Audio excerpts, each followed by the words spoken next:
अस्सलाम वालेकुम।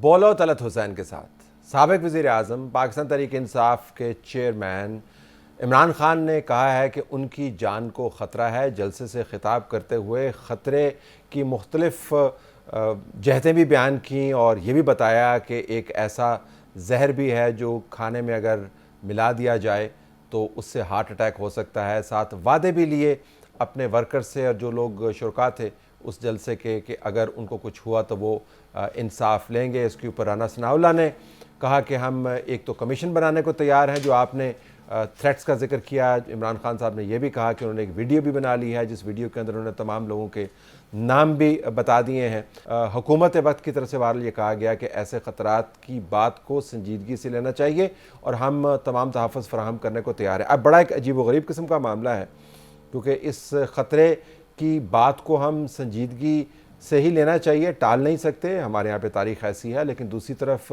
हिजान बर्पा करने की भी कोशिशें हमारे सामने मौजूद है। तो इस पर बात करेंगे और ये भी बताएंगे आपको प्रोग्राम के दूसरे हिस्से में कि पाकिस्तान के अंदर डॉलर का मसला है क्या। मलक बुस्तान साहब हमारे साथ होंगे जो चेयरमैन है फॉरेक्स एसोसिएशन ऑफ पाकिस्तान। लेकिन पहले मामले के ऊपर हमें स्टूडियो में ज्वाइन कर रहे हैं फैसल करीम कुंडी साहब, मरकज़ी रहनुमा पाकिस्तान पीपल्स पार्टी के। आपका बहुत शुक्रिया। इन्होंने भी कुछ बयानात भी दिए, वो भी मैं देख रहा था बड़ी दिलचस्पी के साथ हमने सुने भी, जिसमें उन्होंने कहा कि इमरान खान को जान का नहीं जेल का ख़तरा है। कामरान यूसुफ साहब सीनियर साहबी तज्ज़ियाकार हमारे साथ मौजूद हैं, आपका भी बहुत शुक्रिया। और हमें शानदाना गुलजार खान साहबा ने ज्वाइन किया पाकिस्तान तहरीक इंसाफ की तरफ से, स्काइप पर हैं, उनका भी बहुत शुक्रिया। शानदाना साहबा आपसे आगाज़ करते हैं, ये बताइएगा कि ये जो जान के ख़तरे की बात है, जो भी इतना प्रोमिनेंट शख्स है जितने इमरान खान साहब हैं, जो एक पार्टी के चेयरपर्सन हैं, एक्स प्राइम मिनिस्टर हैं, सेलिब्रिटी हैं, उनकी जान को ख़तरात तो लाहक रहते हैं। बेनज़ीर भुट्टो साहबा के साथ भी यही था, मरीम नवाज़ के साथ भी है, आसिफ जरदारी साहब के साथ भी है। तो लेकिन गैर मामूली ख़तरा क्या है जिसकी वो बार बार बात करते हैं? शुक्रिया तलत साहब, आपने काफ़ी सारे सवाल पूछे। मैं कोशिश करूँगी कि तकरीबन तमाम को एड्रेस करूँ। अगर मैं इजाज़त आप दें, मैं थोड़ा सा माजी में या हिस्ट्री में जाऊं। आपको पता है कि बादशाह खान जो नॉन वायलेंट मूवमेंट के हेड थे, जिनको बहुत लोग आज भी गद्दार कहते हैं, वो तकरीबन 65 साल सॉलिटरी कन्फाइनमेंट में रहे, क्योंकि वो लोगों के लिए जेल में भी ख़तरनाक थे, जेल से बाहर भी ख़तरनाक थे। अंग्रेज़ भी उनसे डरता था। जो करंट इंडियन गवर्नमेंट है वो उनको सपोर्ट तभी करती थी जब वो पाकिस्तान के अंदर होते थे। बहुत बाकी लोग उनसे डरते थे।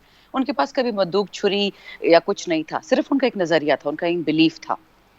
ज़रा फास्ट फॉरवर्ड करते हैं, इस मुल्क के 2 प्रेसिडेंट्स, जनरल ज़ियाउल हक, कायद-ए-आज़म मोहम्मद अली जिन्ना इस मुल्क के founder, 3 prime ministers, Liaquat Ali Khan, Bhutto शहीद साहिब और मोहतरमा बीबी। ये तो 5 बड़े-बड़े नाम मैंने आपको ले दिए। इसके अलावा अगर मैं आपको 2018 इलेक्शन याद दिलाऊं, हारून बिलो जो हमारे रिश्तेदार भी हैं, इस तरह गंडापुर साहब जो उधर थे, डेरा इस्माइल खान में 4 बम धमाके उन दिनों में हुए थे। ये तमाम ऐसे हादसात हैं। बशीर बिलोर साहब का, मतलब आपको काउंटलेस नेम्स बता के दे सकती हूँ कि इन तमाम ने शहादत दी। किस चीज़ के लिए शहादत दी, एक अल्लाह को मालूम है, लेकिन शहादत हुई। जनरल ज़ियाउल हक का तो एक और ही मसला था, अब उनके जो अमेरिकन हैंडलर थे उनसे तंग आ गए थे, तो they wanted to get rid of him, और बीबी का टाइम आ चुका था।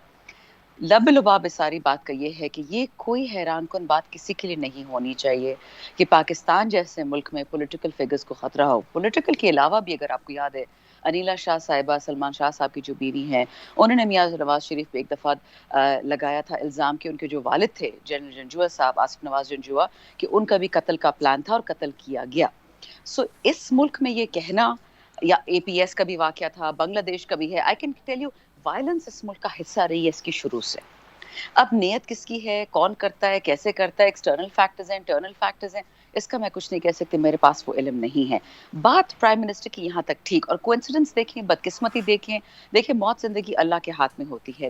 एक अफसर को हार्ट अटैक आया है, एफआईए के जो शरीफ ब्रादरान के केसेस इन्वेस्टिगेट कर रहे थे, एक जो है वफात पा गया हार्ट अटैक से। इस तरह 2 जो कराची में जर्नलिस्ट थे जो पीपल्स पार्टी के खिलाफ इन्वेस्टिगेशन कर रहे थे, हुबारा बस्टर्ड वाला, दूसरा वाला अजीज मेमन, नाजिम जोखियो, ये तो बेचारे बेचारे लोग थे, ये कौन से प्रोमिनेंट पॉलिटिशियंस थे, इनको भी उड़ा दिया गया।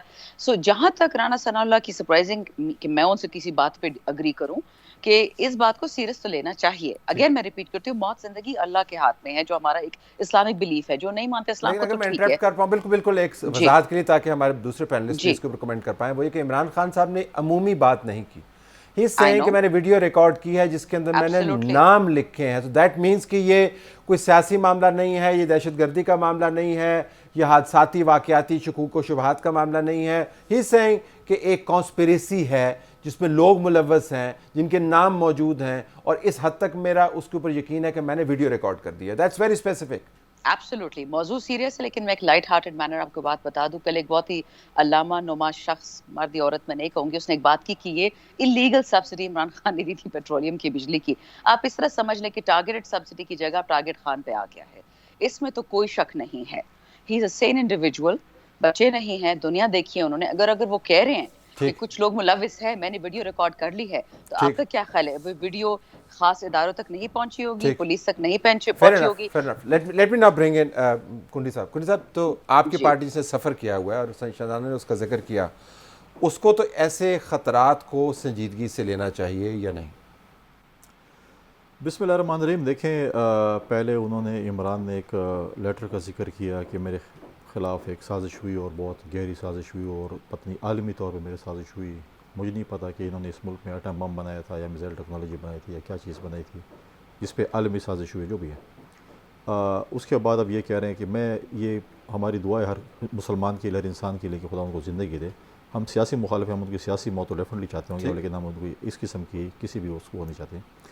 और राना सनउल्लाह की आपने, अगर कोई ऐसी चीज़ है और संजीदा है और सीरियस है जैसे जिक्र कर रहे हैं, तो फिर उनको चाहिए कि हुकूमत के साथ कोऑपरेशन करें। अगर राना सनउल्लाह साहब या हुकूमत में जो भी हैं वो अगर कोई GIT बनाना चाहते हैं, जो चीज़ भी जाना चाहते हैं, तो उसके साथ शेयर होना चाहिए।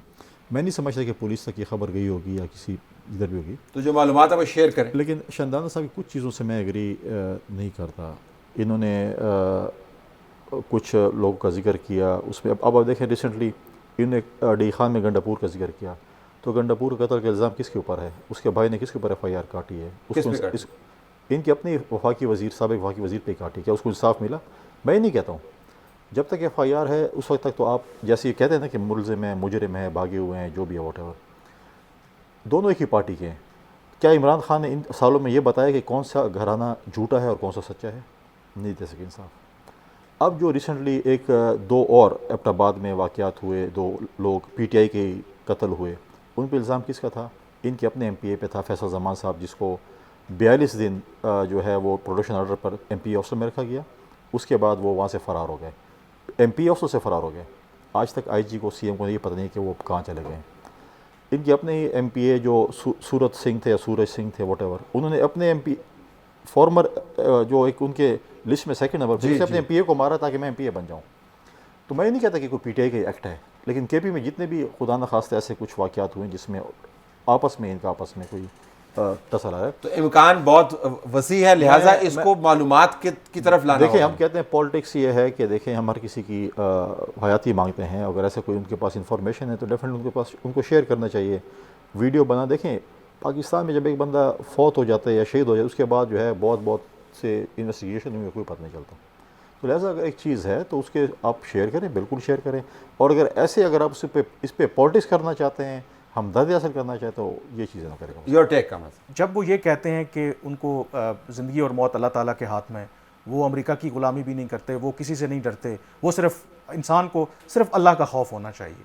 तो जब वो ये बात कहते हैं तो फिर मुझे इस बात पे एतराज़ है, तो उनको एक वीडियो बना के उसको छुपा के रखने की क्या ज़रूरत है? अगर वो वाकई किसी से नहीं डरते, क्योंकि लेट्स एक्सेप्ट द फैक्ट, मुझे नहीं लगता कि जो उनके सियासी खुदा न खास्ता मुखालिफिन हैं वो उनको ख़त्म करना चाहते हैं, क्योंकि पाकिस्तान मुतहम्मिल नहीं हो सकता। खुदा न खास्ता इस तरह की कोई हाई प्रोफाइल असैसिनेशन हो जाती है।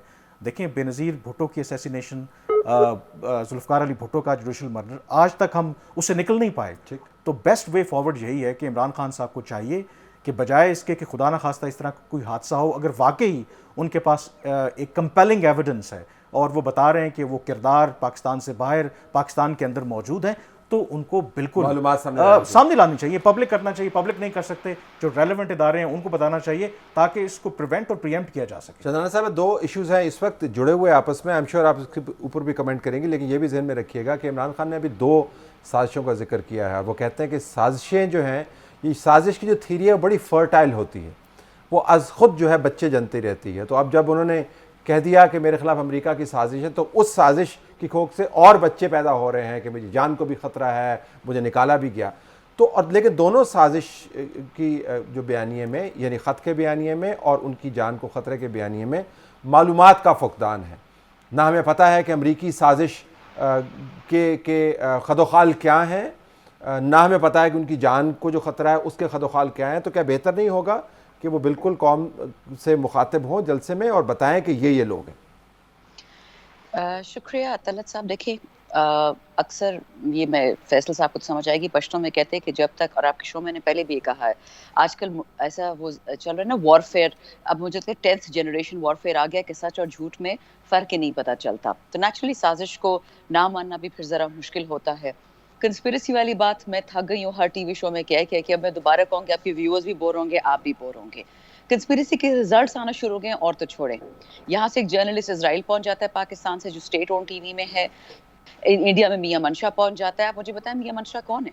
मियां नवाज शरीफ कौन है? एक एब्सकॉन्डर है, लंदन में बैठा हुआ है, वो पाकिस्तान के फैसले कर रहा है। मियां मंशा एक बिजनेसमैन है, उसका तो डायरेक्ट बेनिफिट होता है बॉर्डर क्रॉस। और अगर आपने इंडिया से अमन की आशा करनी भी है तो व्हाई नॉट अफगानिस्तान? अफगानिस्तान से आपकी क्या दुश्मनी है?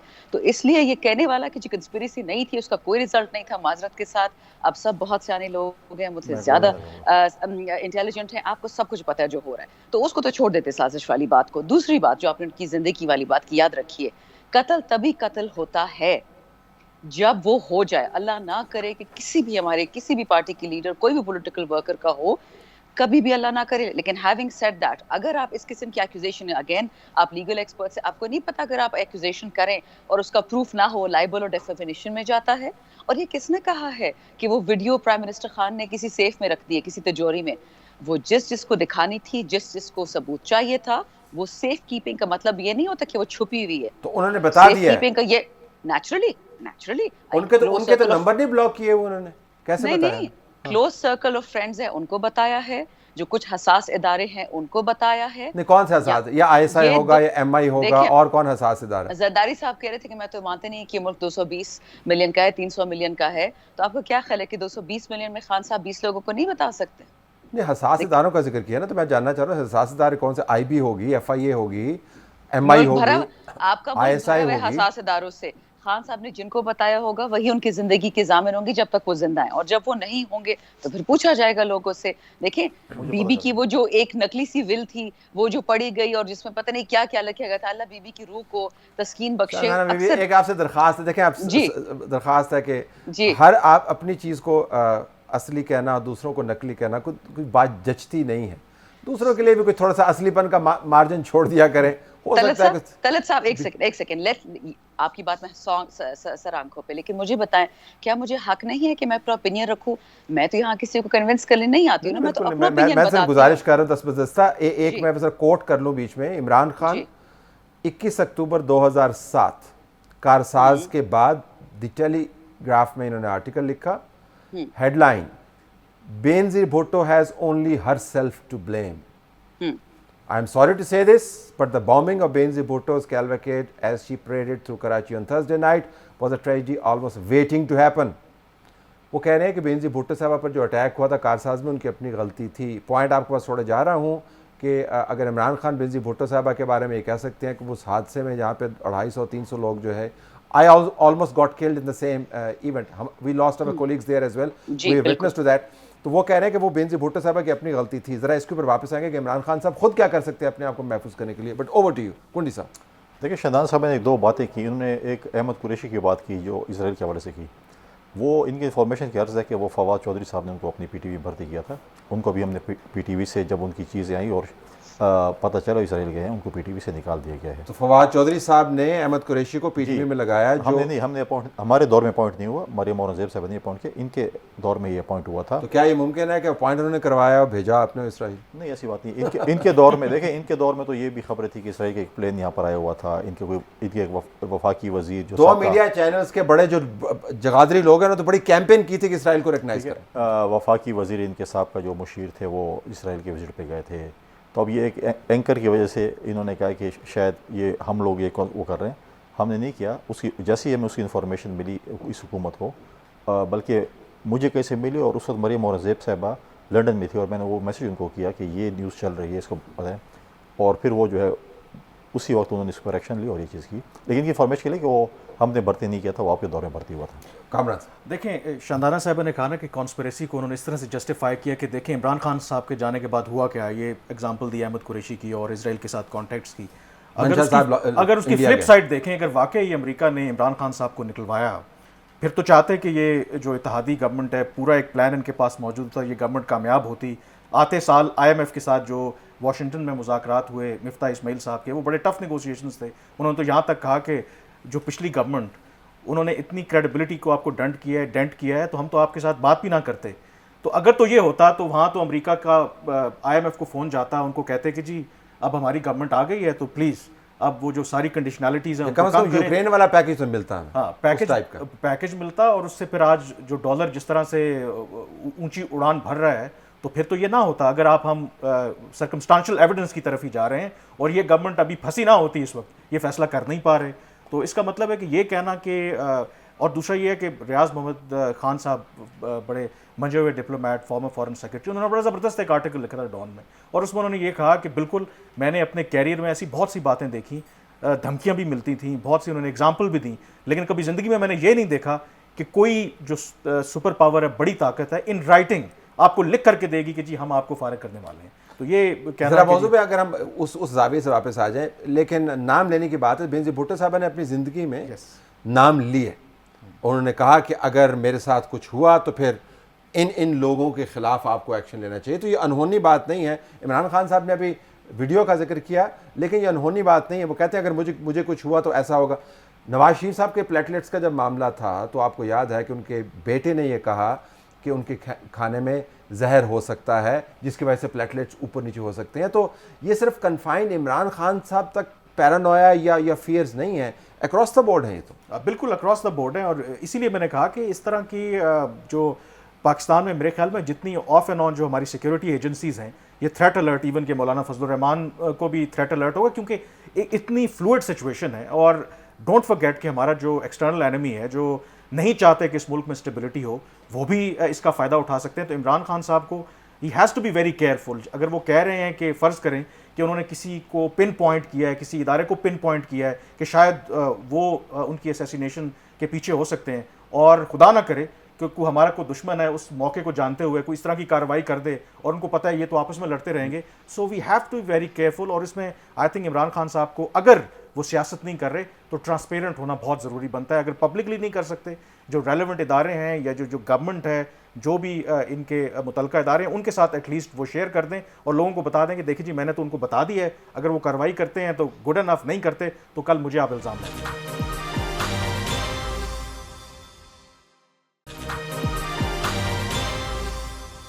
तो शानदाना साहब, पहले तो इमरान खान साहब का जो बयान था बेनज़ीर भुट्टो के बारे में अगर आप कमेंट करना चाहिए, फिर ये कि राना साहब साथ ही हैं, करीब ही रहते हैं उनके, तो उनको बता दें कि कौन है तो वो खुद ही इंतजाम कर लेंगे। Go ahead. शुक्रिया तलत साहब, बहुत सारी बातें हैं, मैं सबको वन बाय वन टैकल करूँगी, I will not take too much time. एक बात जो मैं एंजॉय कर रही हूँ, चाहे वो मईशत के हवाले से हो, चाहे पॉलिटिकल स्टेबिलिटी हवाले से हो, 3.5 साल मैंने कुछ रिप्यूटेबल जर्नलिस्ट भी जो है जिनको मैं फॉलो करती थी या हूँ, 3.5 साल खान ने महंगाई की, खान ने इंस्टेबिलिटी की और खान ने तबाही फेर दी। अब वो सड़कों पे है तो वही खान इंस्टेबिलिटी भी कर रहा है, तबाही भी कर रहा है, डिलूजनल भी है।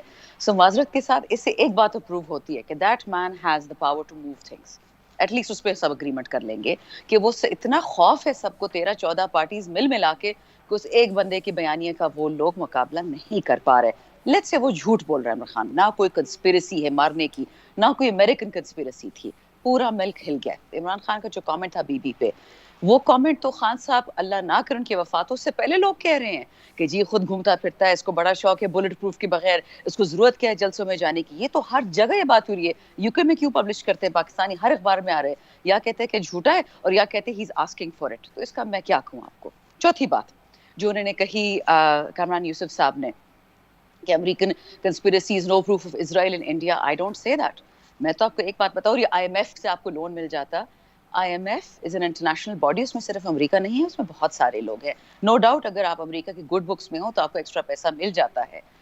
कंस्पिरेसी वक्त के साथ पूरी होगी और प्रूफ भी होगी। मैं आपको इतना बता दूं कि JFK का आज तक पता नहीं चला किसने उनको उड़ाया, क्यों उड़ाया, इम्प्यूनिटी किधर से, एक बेचारे बेवकूफ को पकड़ लिया, ली हार्वी ऑसवाल्ड को, और इधर उधर उसको गायब कर दिया। आज तक बीबी शहीद, उनकी जब जिस दिन शहादत हुई अगले दिन माशाल्लाह पूरा ग्राउंड धो दिया गया, पूरा एविडेंस वॉश कर दिया गया। आज तक वो रिपोर्ट यही यूएन डिमांड कर रही थी। 5 साल पीपल्स पार्टी की हुकूमत थी, ये तो ढूंढ सकते थे ना। बीबी ने तो विल भेजी थी कि ये लोग मुझे कत्ल करेंगे, कितने लोगों को उन्होंने पकड़ा। माजरत के साथ तलत साहब, आप जिस पाकिस्तान में रहते हैं ना, वो नहीं है जो आप समझते हैं। पीटीआई, हम अपर मिडिल और लोअर मिडिल इनकम लोग हैं, और कुछ इसमें आपका लोएस्ट तबका भी है। हम में वो अभी वो बदमाशी की रूट्स नहीं आई हैं। आपने बात की राना सनाउल्लाह की, वो मेरे बिल्डिंग में नीचे रहता है, और जब से ये हालात खराब हुए, जब कासिम सूरी पे लोगों ने हाथ उठाया, वो भी मेरी बिल्डिंग में नीचे थे। रात 2:30 बजे थे, रमजान था, मैं वॉक कर रही थी अपनी बहन के साथ, और वो वहां से आए कोहिसार से कि जी आज तो हमने कासिम पे अटैक किया है, कल उसको देख लेंगे। वो इसी बिल्डिंग में जो एमएनएज और मिनिस्टर्स रहते हैं उनके कारकुनान थे। तो आप सर क्या बात करते हैं, वो कासिम पे हाथ उठाएंगे, वो खान पे नहीं उठाएंगे, सिर्फ मौके के भूखे। बस मुझे सिर्फ यही आपको बताना था कि शायद हम भी इस पाकिस्तान से कुछ थोड़ा बहुत वाकिफ़ होंगे, उतने नहीं होंगे जितने आप लोग हैं, लेकिन कुछ वाकिफ़ ज़रूर हैं। लेकिन ये दौरात नहीं, सार्काज़म नहीं, हकीकत है कि बेनज़ीर भुट्टो साहबा ने आपके ex interior minister Ejaz Shah और परवेज इलाही साहब को पकड़ा, उनको क्यों नहीं पकड़ा उन्होंने? मैं वैसे कह रहा हूं ना कि फिर आप भी हुकूमत में थे, आप को भी छोड़ दिया सर जी, राव अनवार को छोड़ दिया, होनहार बच्चे को पकड़ते ब्रिगेडियर इम्तियाज का, इनको हमने मना किया। और वो देखें वो फिर लोग ये भी टीएलपी वालों ने मुझे सुबह से भिजवाना शुरू किया हुआ कि जो खादिम रिजवी साहब हैं, हाँ। उनकी जो मौत है वो इमरान खान साहब की हुकूमत के नीचे हुई। इसके बाद जो जज वकार अहमद साहब हैं उनकी मौत हुई, अरशद मलिक की मौत हुई। तो मेरा मतलब है, तो इस तरह तो उनके खाने में पता नहीं किसने जहर मिलाया। सर जी, अरशद मलिक बेचारे के साथ सऊदी में इन लोगों ने जो किया, वो तो बेचारा पता नहीं कब्र में उसको क्या होगा, अल्लाह उसको बख्शे। नहीं, आप वो अली मोहम्मद साहब से पूछ लेंगे, उनको पता होता है कब्रों के अंदर क्या होता है। मेरे बाबा अली को तंग करते थे कि अली तुम जब टीवी पे आते हो और कलमा शुरू करते हो ना, तो जो मुसलमान नहीं भी है वो भी मुसलमान हो जाता है सुन के आपके कलमे। तो ये बात तो सच है। इसके ऊपर हम बहस वैसे कर सकते हैं जी। वो आप अफरीदी साहब को भूल गए। जी जी बिल्कुल बिल्कुल, वो तो जान अल्लाह को देनी है। और इसको ये बताएंगे, इसको क्लोज कैसे करें हम, फिर हम क्या करें कि ये अब हम जो है ऑलरेडी हैजानी कैफियत है। अवाम के लिए खैर मांगे, पाकिस्तान के लिए खैर मांगे, खान के लिए खैर मांगे, उससे और बड़ी कोई चीज नहीं है। नहीं, सब पाकिस्तान के लिए खैर मांगे, सिर्फ खान के लिए। ये वही इमरान खान है जिन्होंने, मेरा ओपोनेंट है मौलाना फजल रहमान, उनको सिक्योरिटी चढ़ता है, उनसे सिक्योरिटी वापस की, बोले ये डीजल है फलां, इसको मैं सिक्योरिटी नहीं दूंगा, शेरपाव को नहीं दूंगा, बीर मकाम को, जिनको उनके दौर में सिक्योरिटी वापस ले ली थी। शेरपाव पे खुदकुश हमले हुए, अमीर मकाम पे खुदकुश हमले, मौलाना फजल रहमान पे। उसके बाद इंटरवेन किया आर्मी ने और जुडिशरी ने, और उनके बाद उनको सिक्योरिटी दी गई। इन्होंने कहा नहीं, ये अपने प्रोटोकॉल के लिए घुमाना चाहते हैं। तो आज हम क्या सवाल वही करें? हम वो सवाल नहीं करेंगे, हम जिम्मेवाराना अपोजिशन हुकूमत हैं और अपोजिशन भी रहे हैं, और हमने कभी ये सवाल इनसे नहीं किया कि आप अभी प्रोटोकॉल मांग रहे हैं या सिक्योरिटी मांग रहे हैं। हम हमेशा ही कहते थे ये प्रोटोकॉल नहीं, सिक्योरिटी होती है। आज इनको इस चीज़ का एहसास हो रहा है कि हमें वो सिक्योरिटी चाहिए।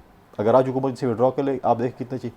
और फिर आपने कभी, मैं अपनी पार्टी की बात करूँ, मेरी पार्टी के चेयरमैन ने कभी ये स्टेज पे खड़े होकर कहा कि आप इसके घर के बाहर चले जाओ और ये कर लो।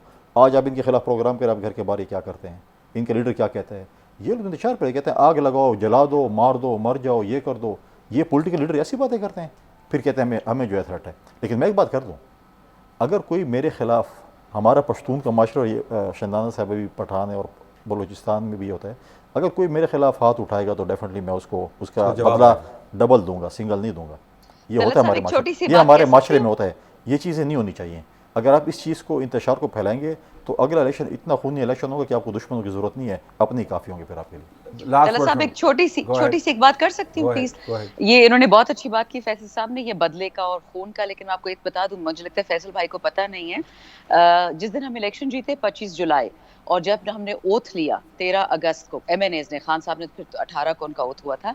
बिटवीन दैट टाइम किसी खास आदमी की खास मस्जिदों में से उज़्बक उठ के आते थे और खान साहब पे 8 हमले किए थे ओथ लेने से पहले। तो प्लीज आप जरा पहले इन्फॉर्मेशन पूरी कर लें। कौन से मस्जिद? आप ओपनली बताएं क्या? मैं ओपनली बता रही हूं।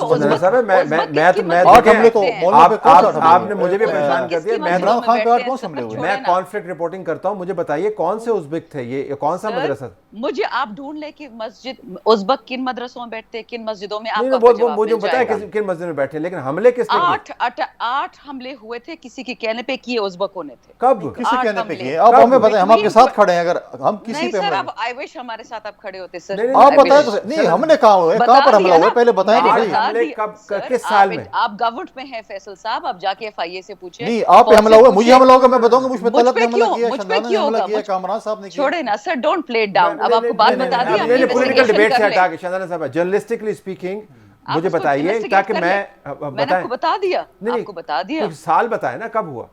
2018 मैंने आपको डेट भी बता दी कि 25 जुलाई को 2018 इलेक्शन जीते थे और 18 को प्राइम मिनिस्टर ने ओथ लिया और था। किसी उसके को पता नहीं दरमियान चला कि कहीं पे कोई खबर नहीं लगी।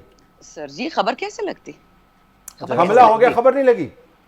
नहीं नहीं सर, देखे ना, आप इस वक्त ऐसे कह रहे हैं, मुझसे बेहतर है हॉलीवुड की एक मूवी है सॉर्ट, वो देख लें, आपको पता चल जाएगा कि हमला कैसे होता है और उसको अखबार में कैसे नहीं आने दिया जाता। आपको वो बेहतर ये तो आप अपनी हेडलाइंस में चला दें। मेरी गुजारिश ये है आपसे, और चूंकि लाइट मूड में बात करें, कि आप मूवीज देखना जरा कम कर दें।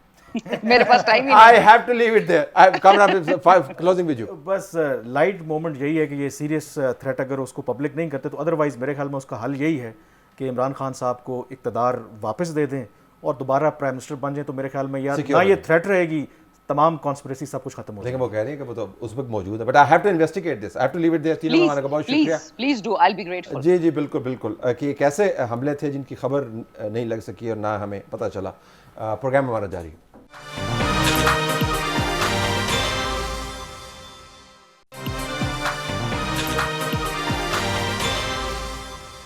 प्रोग्राम में खुशामदीद नाज़रीन। हमने देखना ये है कि पाकिस्तान में डॉलर और रुपए की जो लड़ाई है, उसमें रुपए को इतनी फेंटी क्यों पड़ रही है। हमारे पास मलिक बोस्तान साहब मौजूद हैं, जो chairman forex association of Pakistan हैं, और इनके पास तमाम डेटा भी मौजूद है, तारीख़ भी मौजूद है, और इनके हाथ में बहुत कुछ है कि रुपए को ये फेंटी लगने से बचा सकते हैं। बोस्तान साहब, अस्सलाम वालेकुम। जी वालेकुम। ये फरमाइएगा, आपकी नज़र में ये जो डॉलर ऊपर जा रहा है और रुपए को मार पड़ रही है, इसकी वजह क्या है? पहले तो ये जान लें जी। देखिए, इसकी वजह सबसे पहले तो हमारी नालायकी है। बड़ी वजह तो हमने कोई बैकअप ही नहीं बनाया। जो आदमी कहते हैं ना, आंखें बंद करके और आंखें खोल के नहीं रखता, तो उसका यही असर होता है। हमने तजारती खसारा इतना बढ़ा लिया है, आप 10 महीने का 40 अरब है, जो अगले 2 महीने में 50 अरब डॉलर को भी क्रॉस कर सकता है। ये सबसे बड़ी हमारी नालायकी है। इम्पोर्ट बिल तो हम अपनी लग्जरी आ रहे, हम कब से हुकूमत से दरख्वास्त करें कि इम्पोर्ट बिल कम करें। 6 अरब डॉलर जो माना है, उसको हम कम से कम 2 अरब डॉलर भी अगर कट कर लेते हैं, साल के 24 अरब डॉलर हम बचा सकते हैं। और दूसरी बड़ी वजह जो बनी है, इस हुकूमत ने जब हलफ उठाया था, डॉलर 190 से कम होके 181 तक चला गया था, इसकी क्रेडिबिलिटी की वजह से। लेकिन बाद में क्या, इमरान खान साहब ने जब वो बड़े बड़े शहरों में जलसे किए और बड़े कामयाब जलसे किए, अब 20 मई को उन्होंने कॉल भी दी हुई कि हम इस्लामाबाद में धरना देंगे। और शेख रशीद साहब के जो बड़े मतलब बयान है, खूनरेजी का खतरा है, सिविल वार का खतरा है, तो फॉरेन इन्वेस्टर भी, तो क्या पाकिस्तानी इन्वेस्टर भी डर गया, उसने अपना सरमाया निकालना शुरू कर दिया। और आपने देखा जो हमारे अकाउंट होल्डर के डॉलर के जो 7 अरब डॉलर के जो डॉलर पड़े थे, वो कम होकर 6 अरब डॉलर पे आ गए। इस तरह जो टी बिल थे, जो फॉरेन इन्वेस्टर पिछले 2 महीने से $1 भी इन्वेस्ट नहीं की, और अगले 2 महीने में अगर अल्लाह ना करे ऐसे हालात खराब होते हैं और वो इन्वेस्टमेंट रुक जाती है, तो पाकिस्तान के लिए बड़े मुश्किल सूरत हाल का सामना है। और तीसरी बड़ी वजह जो है, इंटरनेशनल कीमतों में बहुत ज़्यादा 20 से 30% हर चीज़ महंगी हो गई है। इम्पोर्ट बिल हमारा महंगा हो गया। तो अभी हमें स्ट्रेटेजी बनानी है लग्जरी चीज़ों पे उठाना। अब 11-11 हज़ार की अगर हम लग्जरी गाड़ियाँ मंगाएंगे, जो किसी गरीब आदमी ने तो उसने सफ़र नहीं करना, और उनका बिल भी जो है 2 अरब डॉलर बनता है।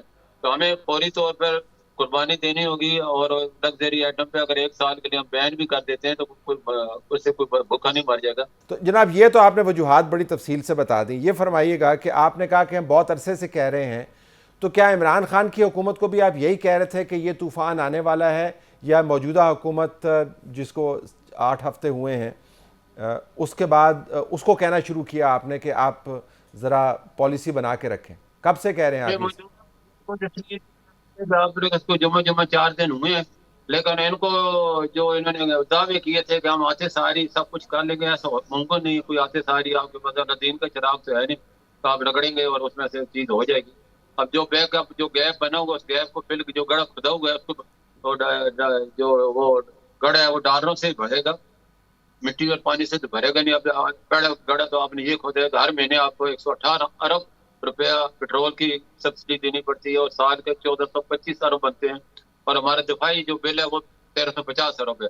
जिस मुल्क का ये हाल हो पेट्रोल की वजह से आप इतना कांटा वो इनके गले में डाल लगे हैं, तो ये कांटा आप ना निकाल सकते हैं तो ना ही उसके अंदर ले सकते हैं। आप क्या कर सकते हैं? वो कहते हैं जी आपके हाथ में बहुत कुछ है, आप कंट्रोल कर सकते हैं। पिछली मरतबा बहुत अरसा पहले इसहाक डार से आपकी बातचीत हुई थी, आपने कुछ फिर तदाबीर भी दी थी, फिर उस पर अमल दरामद हुआ, डॉलर मुस्तहकम हुआ, तो आप कर सकते हैं कुछ। आप क्या कर सकते हैं? हम बहुत कुछ कर सकते हैं अल्लाह के हुक्म से, नबी पाक के सदके में। हुकूमत जो करे वो उसके काम है। हम तो फ्री मार्केट कंट्रोल कर सकते हैं, लेकिन इंटर बैंक हमारे कंट्रोल में और स्टेट बैंक के। कल भी परसों भी मेरी मुफ्ती अजमेर से ऑनलाइन मीटिंग थी, गवर्नर साहब से मीटिंग हुई है और मैंने उन्हें रिक्वेस्ट की आप चलो अगर इंटर बैंक में 1 रुपया गिराएंगे तो हम मार्केट में 2 रुपये गिरा देंगे, लेकिन इंटर बैंक से जब तक नहीं गिरेगा मैसेज नहीं जाएगा। और जो फिगर आ रहे हैं, जो पेशन गोइयां हो रही हैं, वो अब हो क्या रहा है मैं आपको बताते चलूँ। इस वक्त इम्पोर्टर पैनिक में आके धड़ाधड़ एलसियां, जो पहले अगर दिन की 10 एलसियां खुलती थी अब 20 खुल रही हैं। एक्सपोर्ट प्रोसीड जो पहले दिन में अगर 50 आती थी तो अब 20 आ रही है। 30% जो है वो उन्होंने वहीं रोक के रख ली है कि इस उम्मीद पे कि डॉलर 200 को अगर फिर हम लेके आएंगे। तो ये भी पाकिस्तान के मसले इस वक्त मजबूरी से खेल रहे हैं हमारे अपने लोग। इन्हें भी मुल्क के लिए कुर्बानी देना होगी। और ये जब तक इंटर बैंक नहीं करेगा तो मार्केट तो गिर ही नहीं सकती ना, क्योंकि इंटर बैंक आप कहते हैं कि मैं डॉलर 194 का खरीदूंगा, तो हम बोले जो हम तो कुछ कर ही नहीं सकते। हम इंटर बैंक 100, हमने कहा जी आप 1 रुपया गिराएं तो हम 2 रुपये गिराएंगे और इसको वापस हम तो 180 स्टेट तक बैंक को ले जाने की इंटरवीन कोशिश। करना है आपके ख्याल में?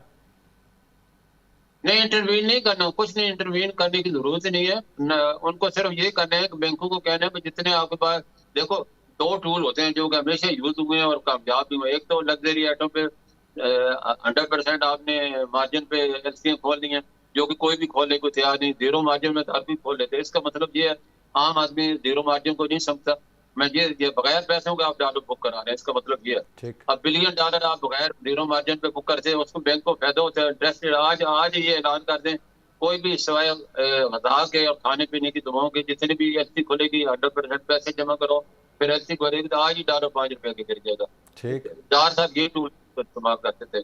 उसके अलावा बैंकों को कहा जाता है जितने आपके पास डॉलर है इतने आप फॉरवर्ड बुकिंग करें, इससे ज्यादा फॉरवर्ड बुकिंग नहीं करें, क्योंकि इससे स्पेकुलेशन को सट्टेबाजी शुरू हो जाती है। अब डॉलर क्या इंटर बैंक आज भी अगर इंटर बैंक में फॉरवर्ड 3 महीने का 6 महीने का देखें तो आज से भी 5 रुपए ज्यादा है या 10 रुपए ज्यादा है। तो इस पर पाबंदी होनी चाहिए। जितने डॉलर आप खरीदें इतने सेल करें तो ऑटोमेटिकली मार्केट नीचे आना शुरू हो जाएगी। और जो एक्सपोर्टर बार अपने पैसे रोक के बैठे हुए इस उम्मीद के 200 का जाएगा फिर बाजूगा, तो उनको एनओपी पोजीशन है, नेट ओपन पोजीशन, तो उसको भी कम करने की जरूरत है। फिर नास्ट्रो जो रिजर्व होते हैं उसको फिर कम करने की जरूरत पड़ती है, ताकि ये टूल होते हैं स्टेट बैंक के जो यूज करके बैंकों को मजबूर किया जाता है कि वो अपने जितनी भी पोजीशनें होल्ड की हुई उनको छोड़ें।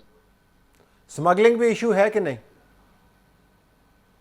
नहीं, स्मगलिंग देखो स्मगलिंग सबसे बड़ा इशू है, लेकिन वो आज नहीं, जब तक ईरान के सेक्शन हटेंगे नहीं चलता रहेगा। क्योंकि ईरान में जितनी चीजें आ रही हैं उस थ्रू एलसी तो आ नहीं सकती हैं, स्मगलिंग होके आ रही हैं, वो तो चलता रहे, कोई इतना बड़ा इशू नहीं है। सबसे बड़ा इशू तो इंटर बैंक है, और इंटर बैंक में हमने कोई इतना बड़ा नहीं है, हमारा गैप इतना नहीं, बट 3 अरब डॉलर की अल्लाह का शुक्र हमारी वर्कर रेमिटेंस है, 3 अरब डॉलर की हमारी एक्सपोर्ट है। अब 2 अरब डॉलर अपनी कम करते हैं तो हमारे लिए कोई, अब अल्लाह ने बड़ा कर्म किया हुआ है पाकिस्तान पे, खासतौर वर्कर रेमिटेंस अल्लाह का एक तोहफा है। मैं और सिर्फ पाकिस्तानी को सलाम पेश करता हूँ जिनकी वजह से आज वो लोग डिफॉल्ट से बचे हुए हैं। तो उनको उनके ये 3 अरब डॉलर है, 101 करोड़ से ज्यादा लोग हमारे बाहर हैं, तो उनको जो है हम इंसेंटिव देते हैं। तो हर महीने पिछले 3 महीने का आप डेटा देखें तो 2 महीने पहले 2 अरब 40 करोड़ थी, पिछले महीने 2 अरब 80 करोड़ हुई और इस महीने 3 अरब 10 करोड़ आई। ये एक रिकॉर्ड है, पाकिस्तान तोड़ा है उन्होंने। पाकिस्तान 100 नंबर 3 पोजीशन पे आ गया वर्कर रेमिटेंस पे। तो ये हमारा एहसास है, इन्हें हम स्केट करके हर महीने अपना इजाफा कर सकते हैं। आपने तमाम जो बातें बताई बोस्तान साहब, उनका ताल्लुक तो हमारी अपनी पॉलिसी से है। इसमें फ़िलहाल तो आईएमएफ की शराइत वगैरह का मामला आया ही नहीं, तो इससे मुराद ये कि सारा कुछ काम हम खुद कर सकते हैं। बिल्कुल कर सकते हैं। हमने देखो 98 में हमारे रिजर्व सिर्फ 400 मिलियन डॉलर रह गए थे, इकोनॉमिक सेक्शन लग चुकी थी और पाकिस्तान की एलसी भी एक्सेप्ट नहीं हो रही थी, दुबई से हमें गारंटी लेनी पड़ती थी। अगर उस वक्त हम सर्वाइव कर सकते हैं तो अब तो हमारे पास 16,000 मिलियन डॉलर के रिजर्व पड़े हैं। पाकिस्तान को अल्लाह का बड़ा करम है, सिर्फ जुर्रत और फैसले की कमी है हमारे उम्मत। ये सारी बातें आपने बताई हैं मिफ्ता साहब को और शहबाज शरीफ को, बताएंगे आज? शहबाज शरीफ से अभी हम ऑनलाइन धूम पे है, अभी मेरी बात नहीं हुई, अल्लाह करे अभी हो जाए। तो उन्होंने कहा है किसी वक्त भी वो, आपकी किस्मत अच्छी है तो उन्होंने अभी तक हमें अलाउ नहीं किया और आपका प्रोग्राम चल रहा है, वरना मैंने बताया था अगर उन बीच में आ गए तो हमें माजरत करनी पड़ेगी। तो अभी तक नहीं, हमें कम से कम बोस्तान साहब इतना यकीन हो गया कि वो हर काम में डिले करते हैं, तो हमें पता था हमारा प्रोग्राम हो जाना है। अल्लाह के आपके तो करम है, आप नबी के गुलाम है तो आपको क्यों नहीं करो। बड़ी मोहब्बत है आपकी, आपने बहुत ज्वाइन किया। और मैं ये भी बताऊं नाज़रीन कि बोस्तान साहब का जो फ्रेम है वो भी रुपए की तरह है। हमारी तमाम टीम कोशिश कर करके फ्रेम को ऊपर ला रही है, वो फिर भी नीचे जा रहा है, लेकिन आखिर में आके हमने प्रोग्राम मुकम्मल कर दिया। तो अगर आप कोशिश करें तो रुपए को भी संभाला आप दे सकते हैं। हमने जुगाड़ जी हमारा दूसरा स्टैंड पे बैठा जी, बिल्कुल बिल्कुल, जुगाड़ चलती है जी, जुगाड़ चलती है और उससे प्रोग्राम भी पूरा हो गया, आपकी व्यूज़ भी पहुंच गया। आपका बहुत बहुत शुक्रिया, आपने हमें ज्वाइन किया। नाज़रीन, हमारी तरफ से यही कुछ इजाज़त चाहते हैं। अल्लाह हाफ़िज़।